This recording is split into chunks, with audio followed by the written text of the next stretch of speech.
السلام الله عليكم داوديال كسو دوادا برنامج gaar ah in kaga soo diyaarinay toddobaadka dhaqanka iyo aqoon isweydaarsiga Soomaalida kaas oo lagu soo gabagabeeyay magaalada Nairobi caasimadda dalka Kenya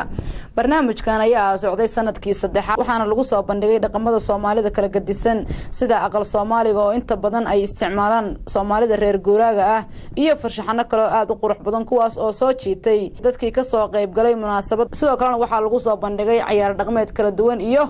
sheekooyinka ay Soomaalidu caanka ku tahay sheeko muddadii uu soconayay bandhigan ayaa waxa ka soo qayb galay ururada bulshada rayidka ah aqoon-yahano iyo waliba cilmi baarayaal sare bandhigan oo sanadkiiba ay hal mar soo qaban qaabiyaan xarunta Jaamac Umar Ciise ee dalkani Kenya ayaa waxa ka warbixisay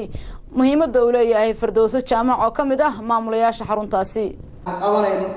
marka daalku naga bato waxa dhahnaa mar dambe ma qaban doono haddana marka aragno dadku markay yimaadaan quruxdooda say dhaqankooda u jecel yihiin waxaan dhahnaa sanad dambe haddana qabanayna marka hadda waxaan u maleynayaa saddex hadday marayso mar dambe maba ma aragtay ii sheegii doono ama waxay noqotay meel la isugu yimaado aad iyo aad bay dhalinyarada aan ugu faraxsanay maanta shaqeynaya kuwa banaanka kuwa gudaha kuwa maaragtay hadda internetka hashtag iyo facebooka noo haya iyo dhalinyarada saxaafadda nagala soo qayb gashay shaqadan kaliya maana aan qabanin dad badan baa nala qabtay waxayna nagula qabteen runtii jacayl u qabaan dhaqanka Soomaaliya inuu hore u maro sababta ay tahay UNESCO markii ay sheegtay waxay tir afafka way dhahay UNESCO dhammaan raba afka lumira waxaa kamid ah Soomaaliya soo afki marka hadaan anaga daba qaban oo guriyihii looga hadal oo aan la qorin uu dhimanaya marka xarunta Jaamac hadaan waxaan u istaagnay in afka Soomaaliga aan dhiirigelino inaan dhiirigelino dhaqanka Soomaaliyeed inaan qof kasta oo Soomaali markuu yimaado uu dareemo inaan ma aragtay meeshan ay tahay meel Soomaaliyeed oo dadka dhan wada leeyihiin oo maskaxdooda ku soo biirin karaan maanta hadaan kala arkayseen waa aragtay dhalinyarada Soomaaliyeed sanadkii hore markaan sameeyay sheeko waa weynay hal qof oo Soomaaliyeed oo sheeko sameyn kara waxay noqotay marka sanadkan inaan tababaro waa inaan u mahad celiyo alumu from the maaragtay storytelling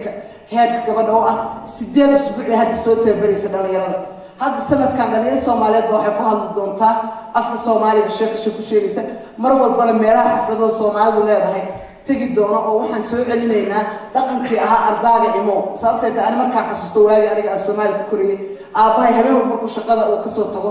inta diri banaanka loo dhigo dirintana waa aad u jecelahay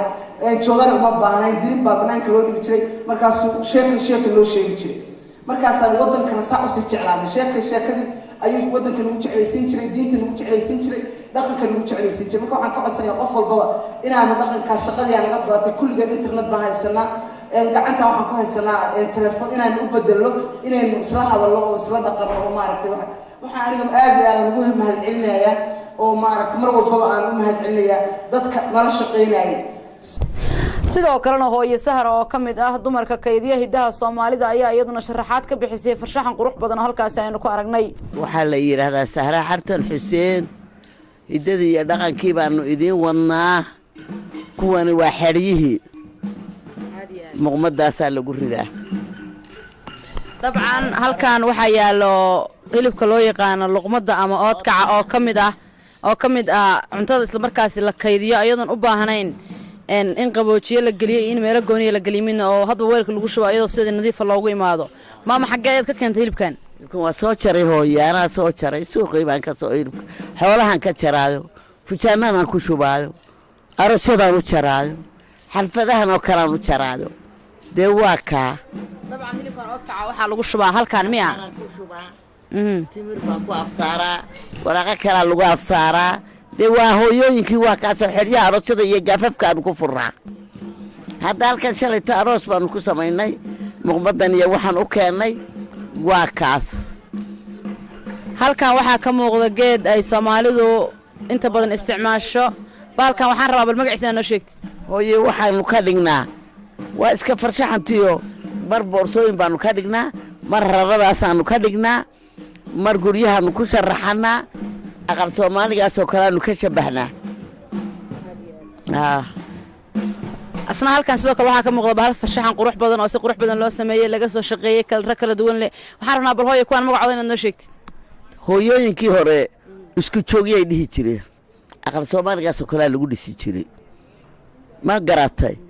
dee isku jooggaasa la dhihi jiray iyo googoos iyo wakaa noocba nooca ah maxay tahay bahalkan muhiimadda uu leeyahay dee waa aqalkeenniyoo saa u qurux badano marna waa la gogladaa marna waa la dhistaa marba nooc baa lagu qabtaa halkan sidoo kale waxaa ka muuqdo cunaabigii bahalladan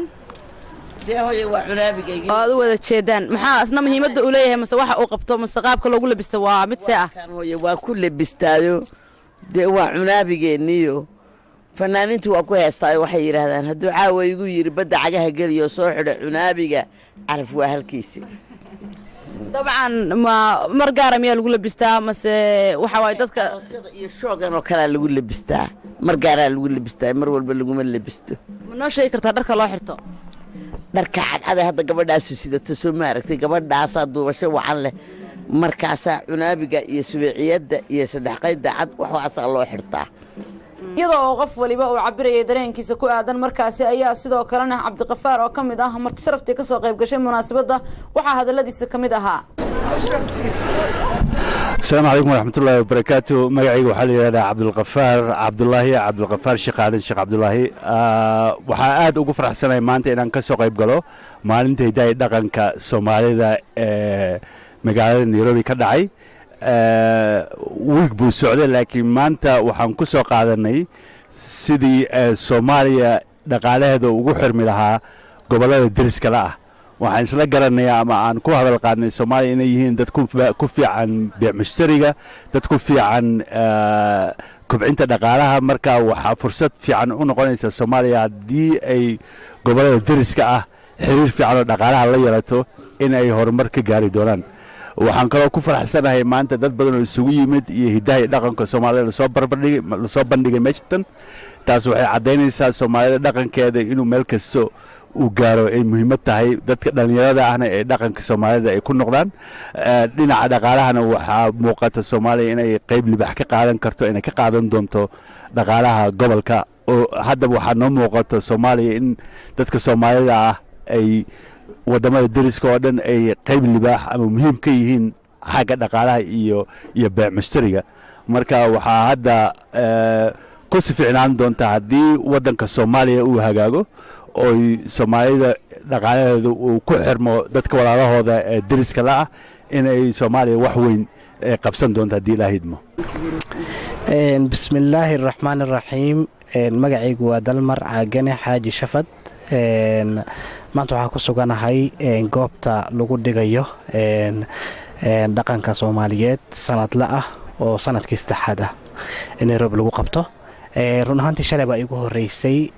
aan yimaado sidaan u malaynayna ma ila noqon oo waxay ii soo jeedatay si aan caadi ahayn aqal Soomaali oo kiil igu dhalay oo aan arkin muddo 10 sano ka badan baan halkan ku arkay marka taas haddana igu qasabtay halkan aan ku soo laabto markaan cabiro shucuurtayda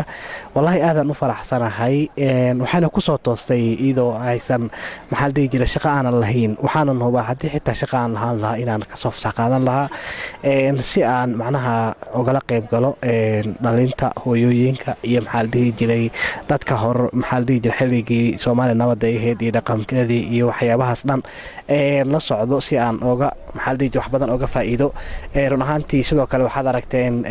weelashii aan isticmaali jirno noo ahaa yidii dhaqankeena oo mar hore igu dambeysay marka anyway aadan ugu faraxsanahay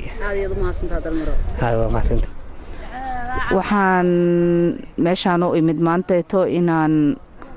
ardayda oo hidiyo dhaqanka aan bari jiray cilaanka maanta inaan intaan aan kula qaato si aan u soo bandhigno xinihii aan barayay intaas oo bilood aad iyo aad u mahadsantaa ubaxay ma waxaa jira dhalinyaro aad bartay cilaan saarkan hadda aad subinayso aad uga faa'iidaysay haa way jiraan meeqa ayuu socda barnaamijka lagu baranayo cilaankan cilaanka lagu baranayo hadda kule aniga maanta waxaa weeyaan 8 bilood dabcan barnaamijkan 8 bilood ayuu socday dadkii ka faa'iidaystay mise ardayda wax ka baratay dabcan wuxuu socday xilli fara badan dadkii ka faa'iidaystay iyo dhalinyaradii dadkii dad intee fara laga ahaayeen waa badan yihiin abaayo dadkii qaar baa bartay ku shaqaysto qaar baa maaragtay hadeertaan ka caajisay oo guryahoodii fariistay dad baa maasha Allah laakiin si fiican u bartay oo maanta halkaan la joogo waa tahay daawadayaal intaas ayaan ku soo afmeeraynaa barnaamijka gaarka ah aad kala socoteen Kalson TV stuudiyiisa magaalada Nairobi barnaamijka waxa idin soo saaran idin socodsiinaysay aniga ah Hodman Cadceed Gelle dhanka farsamada iyo waliba kaamirada waxa iga caawiyay Keenan Yare iyo waliba Cabdinaasir tan iyo intaan ku kulmi doono barnaamijkan lamida waxa idin kaga tageynaa sidaas iyo amaana Allah